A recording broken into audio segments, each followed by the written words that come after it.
আজকে আমাদের কস্তুরি থেকে বাড়ি যাওয়ার রাস্তায় আছি।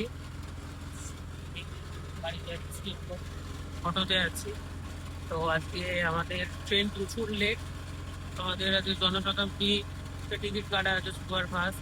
তো ট্রেন আসার কথা ছিল সকালবেলা 9টা, তো ট্রেন আসছে 3:30টার সময়। তো এখন বাজে 1টা, আমরা স্টেশনের দিকে যাচ্ছি। দেখি কখন গিয়ে পৌঁছাই বাড়িতে। ভালো, তখন ভিডিওটা দেখতে হবে। জনশতাব্দী বেরিয়ে দিচ্ছে।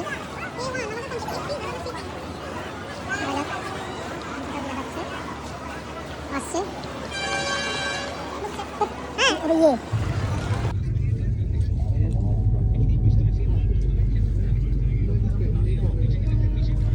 জাস্ট ট্রেনে উঠলাম। এই ট্রেনে তো উঠলাম, এখন বাড়ির দিকে যাচ্ছি। তো ভালোই লাগলো ঘুরতে, ভালোই লাগলো। আপনারাও আসুন এবং অতি অবশ্যই আপনারা আসুন, এসে ঘুরুন। খুবই ভালো জায়গা দেওঘর, খুবই শান্ত মনোরম পরিবেশ। আপনারা এখানে এসে সাইট সিনও করতে পারেন। আমরা যদি সাইট সিন করিনি, কারণ কি দেওঘর আমরা অনেকবার গেছি, তাই জন্য আমরা কোনো সাইট সিন করিনি। তো আমরা গেছিলাম হিমগিরি এক্সপ্রেসে। ওখানে তো আপনার টিকিট নিয়েছিল 490 টাকা করে এসি। আর ফিরছি জনশতাব্দী সুপারফাস্ট এসি, সি3 কোচ করেছে আমাদের। এইটার টিকিট নিয়েছে 680 রুপিস করে। তো আপনারা এই দুটো গাড়ি ইউজ করতে পারেন, এর টাইমিংটা খুবই ভালো।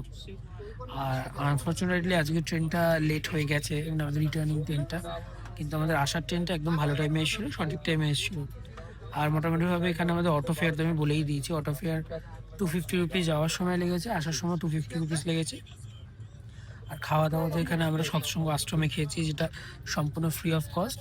কিন্তু ওগুলো ছাড়াও এখানে খাওয়া দাওয়ার আরও অনেক অপশান আছে, হোটেলস আছে থাকার জন্য। আমরা যে হোটেলটাতে ছিলাম, আমরা অ্যাকচুয়ালি হোটেলে ছিলাম না, আমরা একটা আশ্রমে ছিলাম, সেটা 500 করে সেটা পড়ে। সেই ফোন নাম্বারটা আমি এখানে স্ক্রিনে দিয়ে দিলাম, এটাতেও আপনারা যোগাযোগ করতে পারেন। এটা একটা বাড়ি, এখানেও আপনারা থাকতে পারেন। কিন্তু এখানে কোনো রকম ননভেজ খাওয়ার অ্যালাউ নেই। এমনি সৎসঙ্গ মন্দিরের পাশে, মানে আমাদের আশ্রমের কাছে, আপনারা কোনো রকমের ননভেজ খাবার কিন্তু পাবেন না। ননভেজের জন্য আপনাদেরকে দেওঘর আশ্রমের বাইরে যেতে হবে। এখানে বদ্রীনাথ ধাম, নালাক্ষা মন্দির, এরকম আরও অনেক ঘোরার জায়গা আছে। সেই ঘোরার জায়গাগুলো আমি এখানে লিখে দিচ্ছি। তো এইসব ঘোরার জায়গাগুলো আপনি এখানে ঘুরতে পারেন। যাই হোক, 2 দিন ছুটি বা 1 দিন ছুটি পেলে খুব ভালো করে কিন্তু দেওঘর কাটানো যেতে পারে। আশা করি ব্লগটি ভালো লেগেছে। আরও নতুন নতুন ব্লগ দেখার জন্য আমাকে ফলো করুন, সাবস্ক্রাইব করুন, এবং আপনি নেক্সট কোন জায়গায় ঘুরতে যেতে চান সেটা আমাকে কমেন্ট বক্সে জানান। নমস্কার, নেক্সট বার দেখা হচ্ছে।